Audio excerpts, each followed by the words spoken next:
Oh, could do with this explaining to me. Jessica!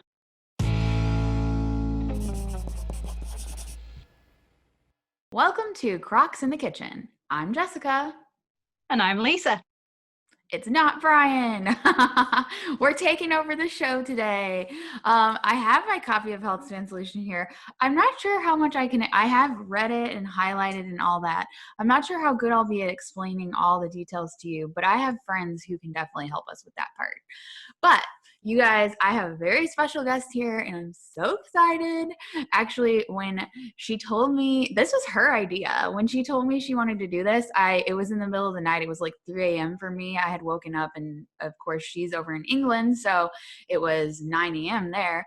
And she told me that she wanted to do this. And when I woke up in the morning, I was like, was that a dream? Is this for real? Did Lisa agree to go on my YouTube channel? So yes, we have my very good friend Lisa with us today. Say hello to everybody. Hello. And I've got Peef. I've got my own Peef. So you guys might recognize Lisa. We had her on Brian's podcast a few months back. If you want to listen to that episode, I'll link that below and you can find out even more about Lisa. But we have been friends for over a year now. Actually, Lisa, did you know that tomorrow, when we're filming this, tomorrow, December 29th, last year was the day that we met in person? Yeah. I hadn't thought about it much because it's been one of those years, hasn't it? But yeah, I knew it was coming up. Yeah. In between Christmas and New Year. So if you guys saw the videos from our trip to England, we went to Leeds and we met Lisa and Mike at the Royal Armories, and it was just an amazing day, and we had some awesome food afterwards. And I wish we had been able to spend more time with you guys when we were over there because it was just like, it was so much fun. So we are already planning our next trip back whenever the world permits us to do so. But I'm sitting here, I've got my sooty shirt on. I've got my sooty mug with my Yorkshire Gold tea. I've got my pigeon mug that you sent me for my birthday. And I've got Sooty and Peef in the background. Let's see, what else do I have? I have Health Span Solution. But you guys might be wondering why we're here today and what we're doing. So Lisa, first of all, give a little introduction to just a little bit about yourself, like where you live and all that kind of stuff. Yeah, well, I live in near Bradford in West Yorkshire in the UK. I'm part owner in a vegan cafe with my good friends Mel, Emily, and Chris. And but it is a junk food vegan place, which is all right, but if you're a picker like I am, then you can't keep off the food. But I've always had problems with my weight, and that's how I found you guys, because I was trying to find a miracle way to lose weight a year or two ago, and then when I just like watching your videos while eating donuts and not actually getting on with it. Sorry, my chair's squeaking. So today I want to ask Jessica a few questions about how do you actually get started on your adventure. Oh boy. Yeah. Okay, on your whole food plant-based adventure. So this is actually going to be a little series. Lisa has committed to this, and I'm holding her to her word and putting her on here for all you guys. But we are going to do a little series where every Friday we post a video of me and Lisa checking in and chatting about what we've been eating during the week, you know, new recipes we want to try, how we can eat healthier and stay on the whole food plant-based bandwagon and all that good stuff. So we're going to be doing a little series where it's me and Lisa just chatting about that kind of stuff. And the hope is that if you guys are also starting out or trying to eat healthier, you can follow along and hopefully learn some stuff and get some tips. You know, sometimes Lisa will ask me questions, sometimes I'll ask her questions, and all kinds of different stuff. So we thought this would just be a fun way to show everybody, you know, what's going on and all that. But I've always found it fascinating because Lisa comes to this from, she's been a vegan for what, like 7 or 8 years now? Yeah, it's probably more like 6 or 7 years, but from an animal welfare perspective, which meant that I felt like I could eat anything I wanted as long as it said vegan on. And and I didn't have to worry about it. But of course, I'm always somebody who's put weight on very easily. But as I've got older, it's much harder to get off, and also it's much harder being vegan for moral reasons, that I don't have the same incentive to leave the cakes alone, and the donuts and the burgers and the fries with the extra mayo. Yeah, And because you can, everything you can get vegan. And of course, when she says she can't leave them alone, she means the vegan versions. She's yes, not, she is definitely in it for the animals. The sacred space, which you were talking about earlier, that you run with your friends. You guys do all sorts of amazing rescue work with birds, and we'll put some information links below on all that. And we talked about that extensively on the podcast as well. But I just always have found it fascinating because Lisa comes at it from the perspective of starting out vegan, you know, for ethical reasons, and then getting herself into a bunch of like vegan junk food, and then trying to make healthier vegan decisions, where I come at it from a perspective of starting out with weight loss and health in mind, eating whole food, plant-based, but then getting myself tied up into, oh, well, that's vegan junk food. So, you know, you kind of all end up in the same space. And so what we're both trying to do is start out 2021, that sounds weird to say, 2021 on a really good note, and, you know, be really healthy and productive towards our goals of being healthy. And Lisa, you don't have that much weight to lose. Okay. You've never really had like, you've never been as overweight as I was. I'm the overachiever on overweightness. I started out at 285, and that was the highest point I had gotten to. But you're one of those people who feels like you just had an extra few pounds that you would like to get rid of, right? yeah, just a few. I mean, I know you don't do work in stones and pounds like we do, but I beginning of the year, first lockdown, I mean, I was already overweight, more than I wanted to be, but not quite enough incentive to do anything about it. And then, of course, everybody was just totally locked down. You can't really go anywhere. In fact, we were only allowed to go out for one walk a day. You weren't even allowed to go out for a few walks. You had to do your exercise in one go, and that was it. And I put about 9 pounds on. So I got over what is 13 stone. And then for July, I managed to get that 9 pounds back off. And I'm quite good at staying a similar weight, but not being able to get underneath it, because we just eat rubbish in this house. We have all the healthy stuff, but we also have too many snacks, and we probably comfort eat a bit as well. And so, but I like the fact that you're not coming at this from a perspective of like, I need to lose, you know, 15 pounds or whatever. I think you're more focused on, you just want to feel better and be healthier, and like naturally some weight comes off. That's great. Like, you'd love to lose some weight, but you're not as super focused on. A lot of people, I think, get wrapped up in the numbers of like, I've got to be this certain weight, and you're not really that way. I mean, I've done that so many times in my life, you know, like through my 20s and 30s, I've gone up and down and up and down. And it's like being mean to yourself constantly. But this time I thought, well, we've got a bit of extra time to think about it with all the pandemic still going on. I thought, last night I bought a spin bike, and I don't know if anybody's ever done spin, but I loved it at the gym. You just get on your spin bike and you just blast away for half an hour or whatever, and you've done your exercise. And so I realized that there were YouTube tutorials on YouTube, and I thought, right, if I get the bike and it goes in the kitchen, I can drag it out in front of the telly, cast onto the telly for YouTubes. And so I've just got that ordered last night. So that is like one of the goals for this year, to improve fitness. And I'm going to try and do a bit of weight training as well. So it's actually not the weight of me that's going to be the issue. It's going to be how healthy I can get, how strong I can get, how much fitter I can get. And I know that by eating the right foods on top of a bit more exercise every single day, I can only improve my situation and just be better in clothes. And like this square face of mine that just gets more and more pumpkin head, I could do with a bit of that off. Oh, Lisa. All right. So I guess I've rambled on enough and interrogated you enough. So bring on the questions. So this morning I was having a good think, and Jessica sent me this for my birthday, and there's loads of good stuff in it. And I've got some other. Oh, you got me the Gaz Oakley one as well. So I thought we need some big, call it big tea at our house. You know, your main evening meal.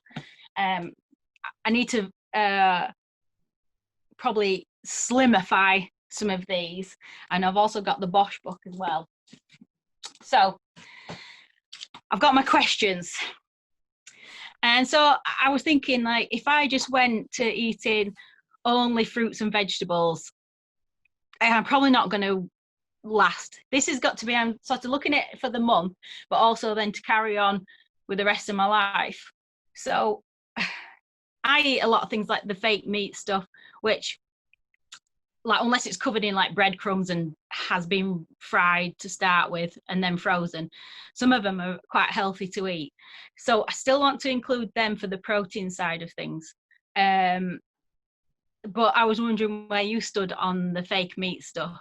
Do you ever use it now? You know, when we very first started, and also I should preface all of this, by the way, with I am not any sort of expert. Obviously, you guys know from the channel, Brian and I have our ups and downs and all that stuff. So I am, definitely here to support a friend and help and offer any advice that I can. But please, nobody, including Lisa, take this as medical advice or anything like that. I like my warnings. Warning. Disclaimer, disclaimer. No, but you see, everybody to it from a personal perspective, so I'm not going to just copy exactly what you eat, but I know that it works for you, and so I need to incorporate a lot of that into my day-to-day eating, and then I will be healthier. Yes. So as far as the fake meat stuff goes, when we very first started, we tried out a few things. I know I've had like the Beyond Meat or Impossible Meat and that kind of stuff very few times. It's more of kind of like a rare and appropriate type meal for us, which if you read in Healthspan Solution, it talks about the rare and appropriate meals being meals that you should center around, people and places when you're in a destination or you're with people and you're in the moment, not necessarily planning them around like, oh, this specific day I'm going to eat this or whatever. It's more about like naturally as things come up. But as far as the fake meats go, we used to buy at Aldi. They had like they have a bunch of different kinds of like burger, black bean burger, those kind of ones. They do have some oil in them. They're not necessarily like the mock meats, but we did buy those in the beginning to help us get through. I haven't probably bought any of those for the last 9 or 10 months. So I really, really haven't. What we do use a lot of times is soy curls. I don't know if you've ever had those. Have you ever had soy curls? I think you can get them on Amazon, but they're not something that's in the shops.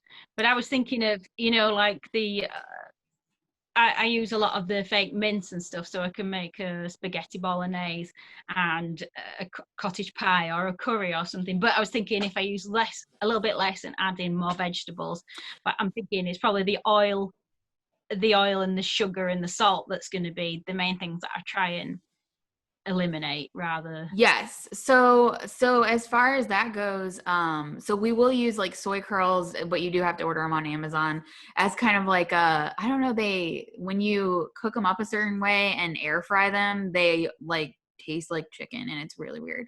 But then we also use tofu a lot.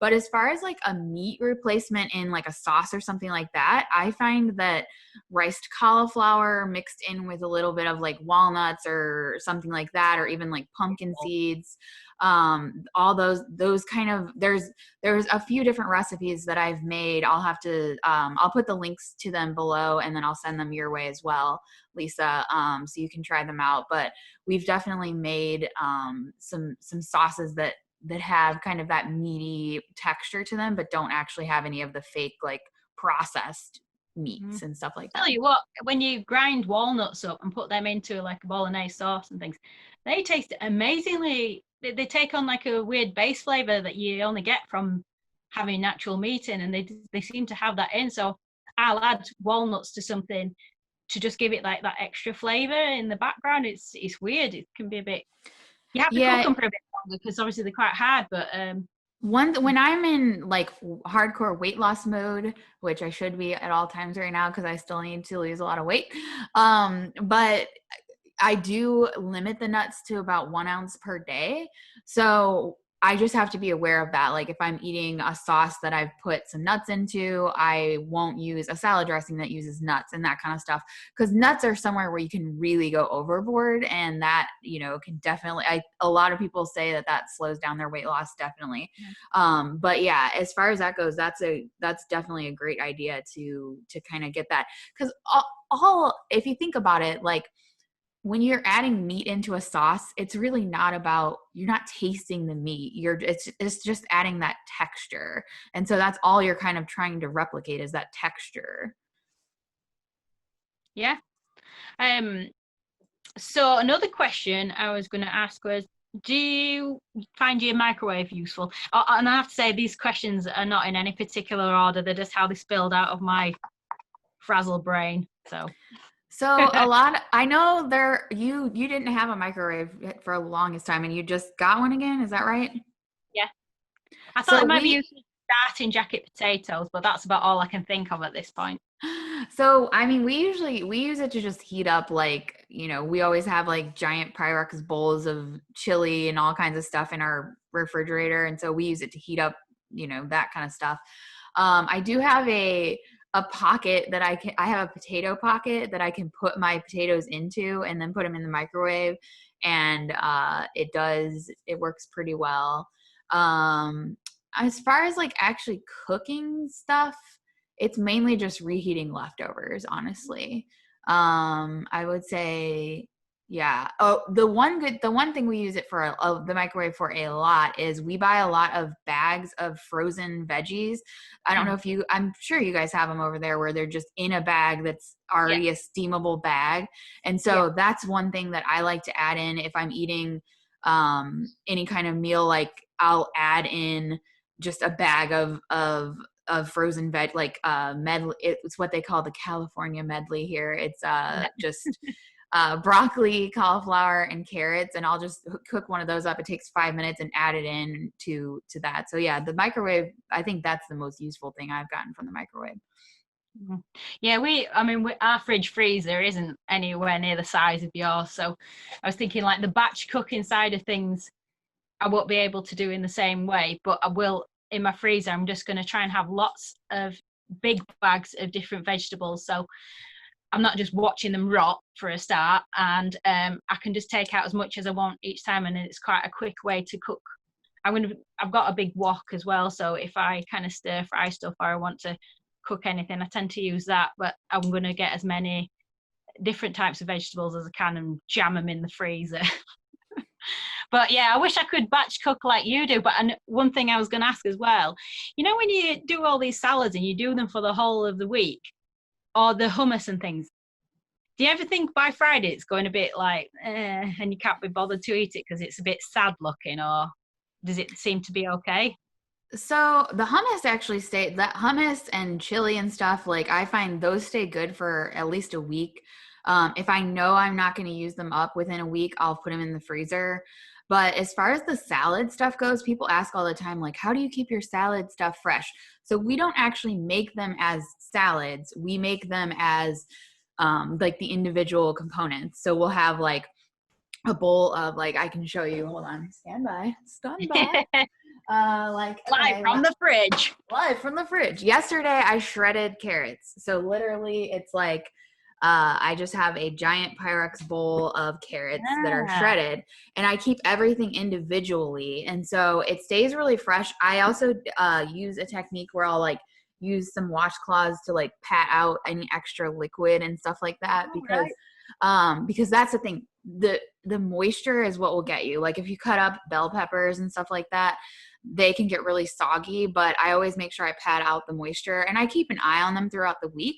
So like if I see, oh, you know what, these bell peppers are about to go bad, I'll be like, hey, Brian, let's make a batch of chili because we need bell peppers for that, or like cook them up in some way, or, you know, you can like some certain things you can freeze too. But I find that honestly, I've had some of these veggies like will stay over a week and they're still perfectly good. And it's just all about that controlling the moisture. And I find that storing them in glass containers really helps too. Yeah, I think I need to invest in some good containers and things, because I'm just looking in the cupboard downstairs. There's a whole lot of lids. Nothing fits anything, you know, and it's all looking a bit, needs to go in the recycling and start again. So yeah, maybe I need to invest in some decent Pyrex bowls. But like I say, there's not a right lot of room in there anyway. I think you might have a shock with the size of English fridge freezers. They're a bit small. Yeah, Brian does call me the Tetris master when it comes to like, our freezer it's decent size, but it's not huge. And I always buy way too much frozen stuff. And like, I'll just buy like 10 bags of frozen veggies and then come home and be like, there's no room in the freezer. And so I have to reorganize the entire thing. And I've gotten pretty good at it. But Brian, if we ever get a house, Brian wants to buy like one of those big freezer, like separate freezers that he can just like batch cook everything and store in there. But yeah. Yeah, that's a good idea. Actually, could get one for the garage, and then at least we'd have some space for things. I'll have to have a word with Mike about it. So, snacks. Like, I'm thinking, I know you're not really big on breakfast unless it's like fancy waffles or something for a special occasion. But I'm thinking some days I can go through to dinner time without eating anything, but some days I wake up and I'm absolutely ravenous and I need something to eat. But I'm always like bagels and toast and things like that. Is there a breakfast that you think particularly good?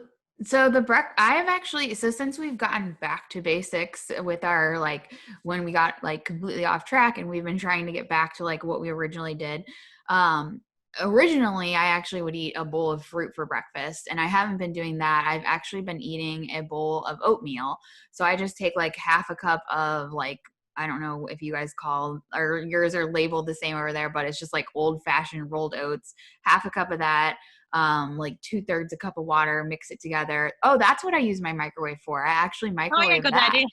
I microwave it and it's super quick. And I used to do it because I would take it to work with me, back when I actually, you know, worked in an office and stuff. And so I would take it to work with me, and it was really easy to make when I was there.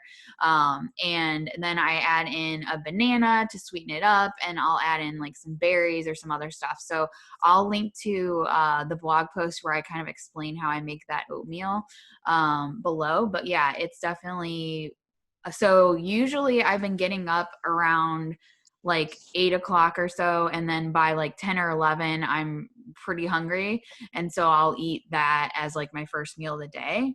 But yeah, it gives me that, I love sweet, and so it gives me a little bit of sweet, but it's like a little bit savory, and it's just nice and warm and all that stuff. Yeah, I think I need to get on the porridge. Oh yeah, you call it porridge, don't you? Yeah, because if I have to get up and eat a bowl of fruit salad for breakfast, I'm not going to want to get out of bed. As much as I love fruit, it's got to be that, it doesn't have that thing that I need, like you get from a bagel covered in peanut butter, or, you know. So yeah. I think probably going for porridge oats is a good step for me. It's like weird because I did not like oatmeal or porridge my entire life, and then finally like last January something clicked in my head, and I just, the way that I make it in the microwave, like it's not super soggy, and like I don't know, it just like it, like because I was always trying the overnight oats, because that's what Brian likes to do, is put them in little mason jars and soak them overnight, and then he'll eat it cold, or like I guess you can warm it up. And to me it was just like, no, I'm not really. No, my dad loves overnight oats for some reason. It's something he does, but I can't get on board with it the same. But what are you doing about peanut butter? Because I am addicted to peanut butter like you are, and I don't know what I'm going to do, because the one I get has salt and sugar in it. And when I tried to eat the ones without the added salt and sugar, and they just taste so and make me a bit sad. So I'm wondering whether just to like allow myself a little bit now and then and enjoy it, or cut it out completely and be sad, or try and go on to healthier stuff. It's interesting. So I make my own peanut butter. I make it with just roasted peanuts in my Vitamix. And the reason I started making it was actually for the dogs, because I got freaked out because there's some ingredient that they put in some peanut butters now that's like bad for dogs. And so I would always be freaking out. Sweetness. I would always be freaking out, like looking at the labels and stuff. And so I was just like, you know what? I'm just going to make my own, because to get them to take pills, I just literally put peanut butter in I just put a clunk of peanut butter and here's the pill, and Ollie will just like eat it. Like they'll both eat it. And so I started making it for them, but Brian actually really liked the peanut butter that I made. And I think that it is because over time, I think the less you have something, then when you have the less you have the real fake peanut butter, like the peanut butter with all the fake filler stuff. I think, I don't know. I used to be obsessed with it. And now like I like the peanut butter I make just as much, even though it's just the one ingredient. I think over time, when you don't have something, then if you have a lesser, like less flavorful version of it, you are like, oh man, that's so, like everything just starts to taste better. So I would say don't do any of the old kind of peanut butter.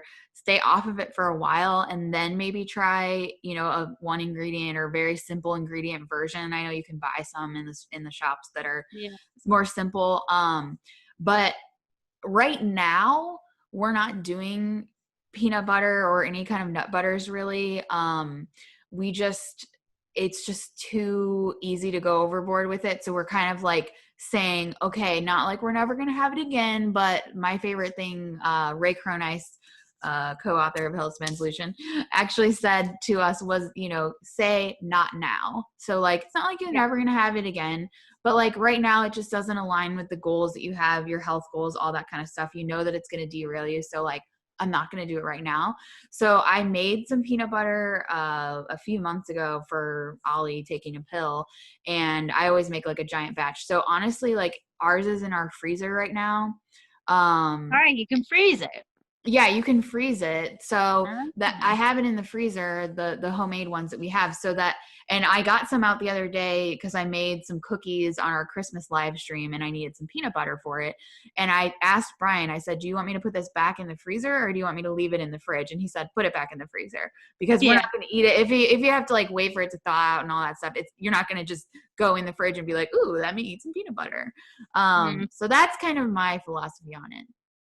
Yeah, it's a good idea. The whole thing of saying just not now, maybe later, in the future. I keep trying to tell myself, you know what this tastes like? You don't need to eat it right now.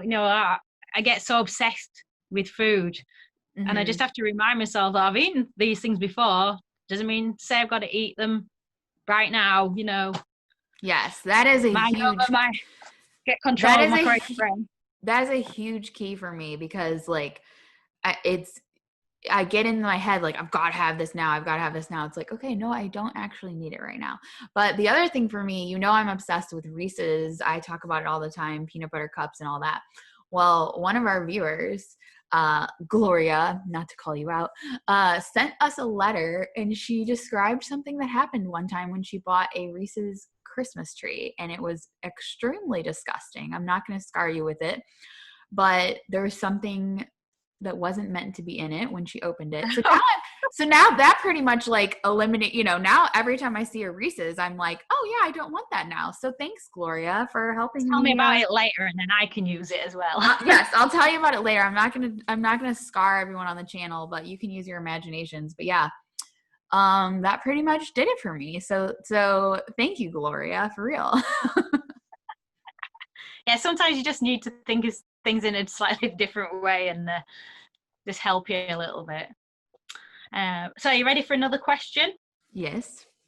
So I mean, I know that Brian likes to line up the seasonings when he's doing a different recipe, and there might be like 20 things on the table there. But for you personally, what do you think are maybe your top 5 seasonings that you use mostly? And then I can go and look in my cupboard, because I was just looking before when I was trying to make some hummus, and I realized I'd never looked at garlic salt before, and when I looked it was 70% salt, and I've just been throwing that in everything. So I need to start reading labels a little bit more. That's interesting.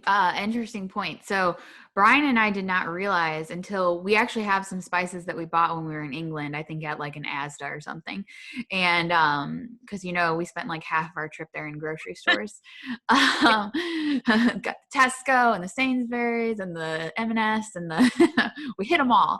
And so it's fascinating because in America, they don't tell you the percentage of things in the spices. And so it's fascinating in looking at Brian was actually trying to replicate one of the ones that he got.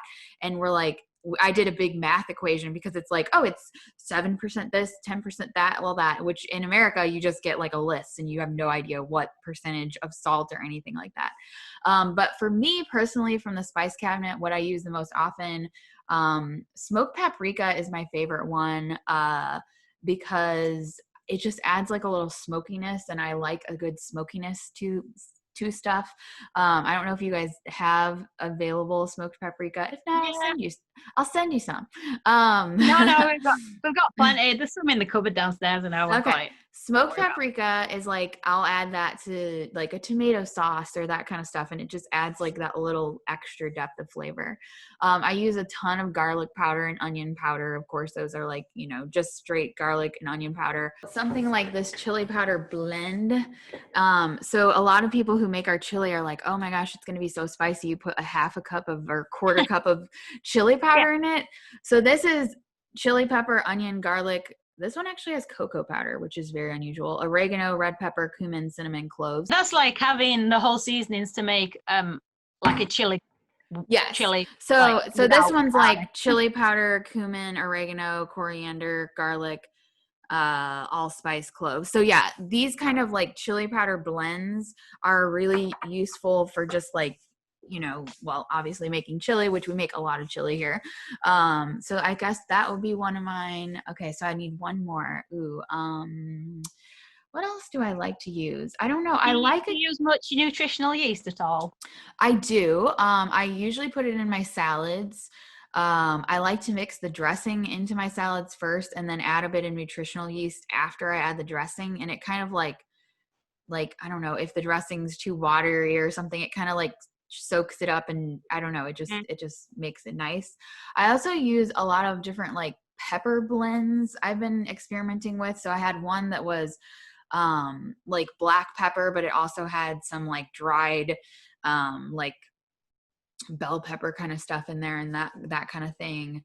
So yeah, those are probably, I guess, some kind of pepper blend. I have like a lemon pepper blend. You just got to make sure you get salt-free ones because it's hard to, but that's something I'll add. Like, let's see if I can.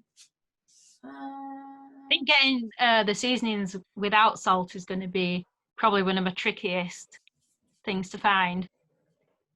Yes. So I have this, I have this one that I've been using that's called Sunny Spain seasoning. So this is from a local, like, I don't think you could get, it's from Penzies, but it's like it's telecherry, black pepper, lemon peel powder, garlic, and onion. So something that has like a little bit of a citrusy kind of, but pepper and all that kind of stuff. Like I like those to just throw on a salad. Just that's adds like a little extra boost of flavor. But those are the main ones that I would say I use. Yeah, because that's the thing. It's how do you add flavors to salads without getting into making like a dressing with cashew nuts and things like that. I mean, I probably will do that because I do like to make your dressings with cashew nuts and things like that, and walnuts as well. But I need, like you say, you need to measure that a little bit more. So yeah, I use the ranch from Healthspan Solution. I just made a big batch last night. What I do with a lot of the recipes is I will photocopy. I have like a printer that I can copy. So I'll photocopy the page and then I'll if I find something I really like, I will write notes on it so I can make like 4 times batch or a double batch or something like that, so that I know that I've got like, you know, enough ranch dressing, because I think the recipe makes like 2 servings, but I want enough for like, you know, at least 4 or 5 days. So I will do that. And when I have that, it does have cashews in it. So that's like my nuts for the day. But I really want to try their Caesar dressing. That's going to be my next dressing I think I try from here, because I tend to get stuck on one thing and then like make it over and over again. So I want to try out some of the other dressings. I was having a look through Giroudi family videos earlier, and I might have to get some like cannellini beans and things like that, because that's a good way of making like a white sauce that she does, you know, that you could use as a base for dressings as well and things. Yeah, a lot of her recipes where she uses cashews, I know she says that you can swap in white beans, and I haven't really experimented with that a ton, but I know that's a good like way to still get that creaminess without like adding a ton of cashews. Because you know you can just add like a ton of cashews to anything and it'll taste amazing. You'll be eating like 4 times the calories you would be eating if you ate like the non-vegan version. So then at that point it's like, oh, what am I doing? Yeah, it's difficult getting the balance with it. But I was thinking, when I've lost weight before, I've gone to Slimming World, which is like a big group like Weight Watchers, but it's a different style of eating. I know they did try and get into America, but I don't know if they were successful. But I was always really good at that as a meat eater. It's dead easy, because you could eat as much ham or whatever as you wanted and you could lose weight. But they have certain things that you can eat as free foods, and that includes potatoes, pasta, rice, and those are like even your white boiled rice, white starchy pasta, all those things. I could eat all those, and as long as I wasn't adding extra oils, fats, sugars into my sauces or whatever I was eating with, it was fine. But I don't see you guys eating much pasta and things like that. So what would you use instead of your normal basic bog standard pasta, do you think, instead of to put with a sauce? What would you use for bulking it Pause up? for 1 second. I gotta get Ollie because he's about to go psycho. I got Brian snoring over there, and then this little guy wanted to say hi to Lisa, didn't you? Ollie, Didn't you? Look at Lisa. Look at Lisa. Oh, look at his little face. He's the cutest. Oh my goodness. Okay. So Ollie will be joining us for the rest of the conversation.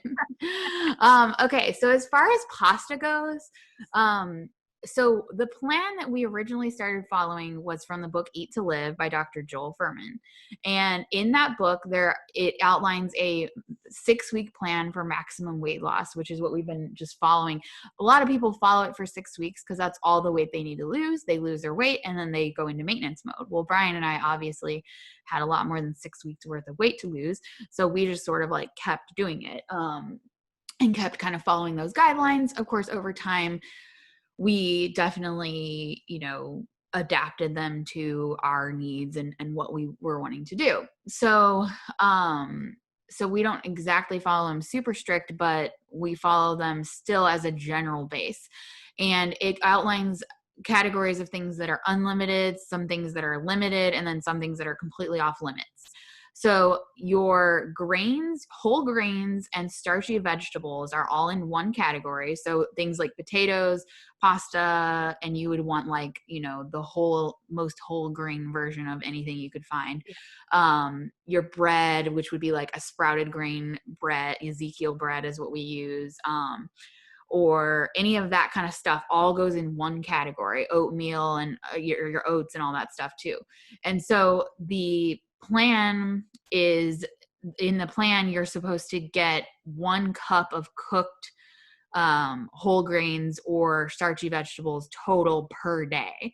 And so that's why a lot of times you don't see us eating a ton of potatoes, not because we're scarred by potatoes. Well, in the beginning, maybe it was in the beginning.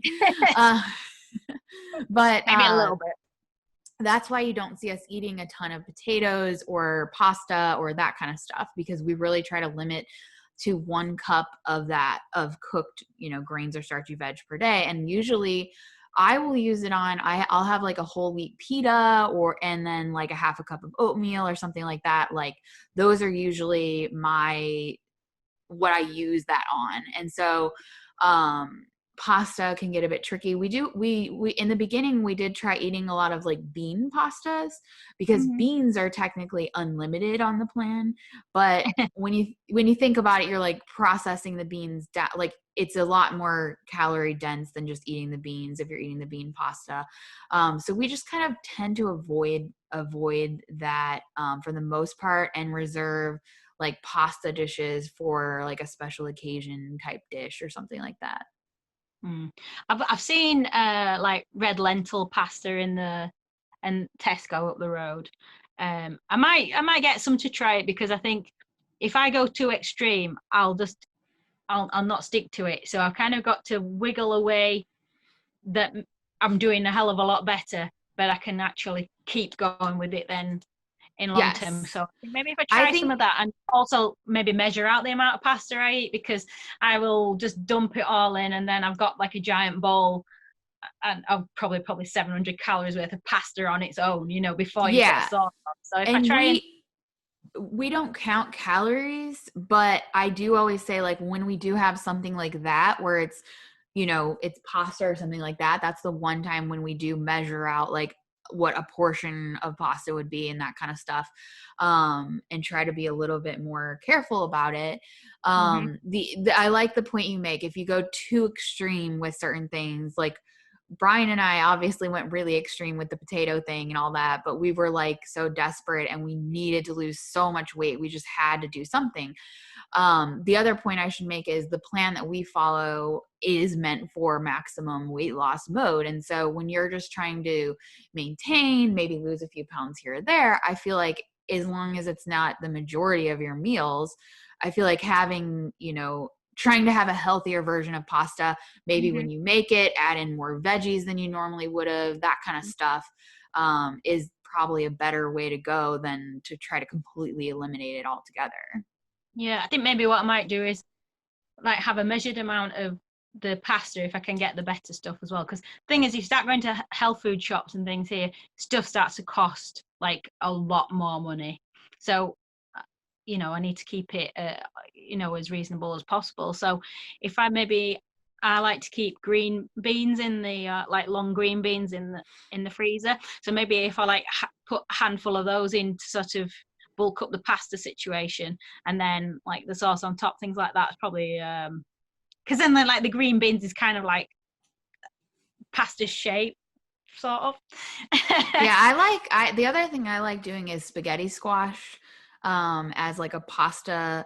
It's not gonna taste like pasta. It doesn't replicate pasta, but it's a good platform on which to eat like a good pasta sauce and that kind of stuff and get that Mhm. same kind of vibe. And it's, very minimal. Like you can eat such a large portion of it. So for me, I would rather go for something like that. But Brian does that too when he'll make like brown rice. He'll mix in riced cauliflower to bulk it Yeah. up. So there's ways that you can bulk things up without just being like, oh, here I'm going to eat my tiny portion of pasta or rice or something like that. Like Yeah. think of other things you can add to it. Yeah, I don't want to be looking at my plate of food and feeling sad about it. Yeah, that and Because that's one. if I eat too little food, I'm going to be looking for other stuff then. So I need to make sure that what I eat is bulky enough. And I think, oh yeah, I've just stuffed my face, but actually a lot of it's just vegetables. Then Well, I'm and not that's one of the looking reasons why covered. So that's one of the reasons why especially Brian loves the whole food plant-based diet is because he can eat such massive portions of stuff mhm. and really feel like he's satisfied versus just like when we did calorie counting and stuff like that, it was like, okay, here's your tiny portion. It's like, okay, I'm still hungry. Yeah. The food of sadness. Ooh, no. But I think that's also why I think I need to get into the tofu, and I will still keep eating like your mince, your fake meat stuff, not the like burgers and things, but the sausages, but like the stuff that's more compliant with losing weight, because I think that protein does keep you fuller for longer. Because the thing that I found since going vegan is I can eat a lot of food but then an hour later I'm hungry again, which you don't get when you eat meat and a lot of protein, because it does keep you full for longer. It makes you feel full for longer. And I think that's why I can eat, and then it doesn't seem like 2 minutes later I'm like, what can I eat? But I'm not eating, carrot sticks and stuff. I'm looking at packets of crisps and biscuits in the cupboard. So that's what I need to get control of. And I will. Yes, you will. We will do this, Lisa. We got this. And also last night, like I told you, bought my spin bike. So that's coming hopefully in this next week. And I'm going to do some exercise every day, get these vegetables into my diet.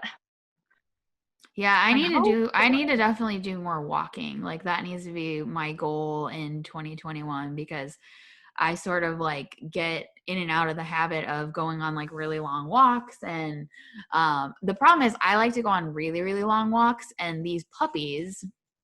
Yeah.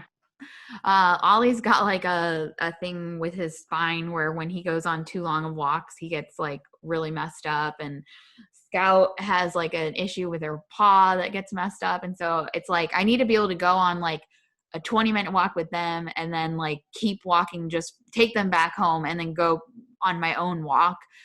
Because what happens more often than not is they'll get their little walk, but then I don't get my like longer walk. So I need to make time for that, definitely. But you know what you could get? Have you seen the push chairs that people have with the huge wheels on, and they go jogging with them? So if you get that little trolley of yours, but put massive wheels on, then you could just like go all terrain with your little trailer with the dogs in the back. I'll be one of those people with a baby carriage full of dogs. All right. Yeah. I mean, I'm already pretty much a weird dog mom. So yeah, I mean, I can do that.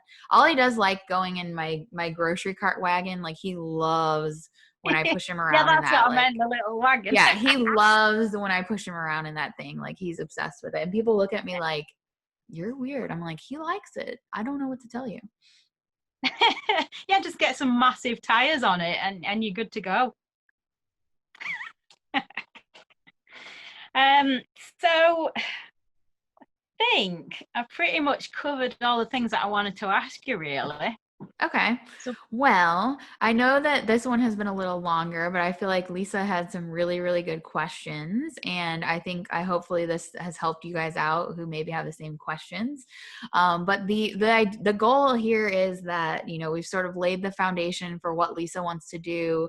Me and Lisa are going to stay in touch throughout the week and swap recipe ideas of what, things that we've made that we've really enjoyed and all that kind of stuff. And hopefully if you guys have any comments or, answers to any of the questions Lisa had that maybe you have a different suggestion than what I had, you can comment below and we'll all kind of learn from each other. But I think that this will be a fun way to kind of check in, and I'll check in with you, you check in with me, and then by us checking in with each other, everyone else can check in the comments, and join in with us. So we're going to... Sorry, yeah, and Mel and Chris said they want to join in as well. So I've got backup on this side as well. So hopefully when we're all back at work, we can meal prep some big salads and things to eat while we're working. Nice. So. Yeah. So we, my thought is, and I always start out with ambitions of like, oh, it's going to be 10 or 15 minutes, but then it's always more because I am me. And, especially when you give me a mic, an open mic with Brian not present, like that's just a whole other story. But the goal, I think in the future, most of these will probably be like a 10-15 minute check-in. We'll talk a little bit, but we wanted to do kind of an expanded version on this first episode just to give you guys an idea of what we're really going for here. And anything else to add, Lisa? That's all I got. All right, then I'll go ahead and do the close since Brian's not here. Make sure you subscribe to this channel if you have not, so you can get you're supposed to click the bell and then you'll get notified when videos go up, just like this video.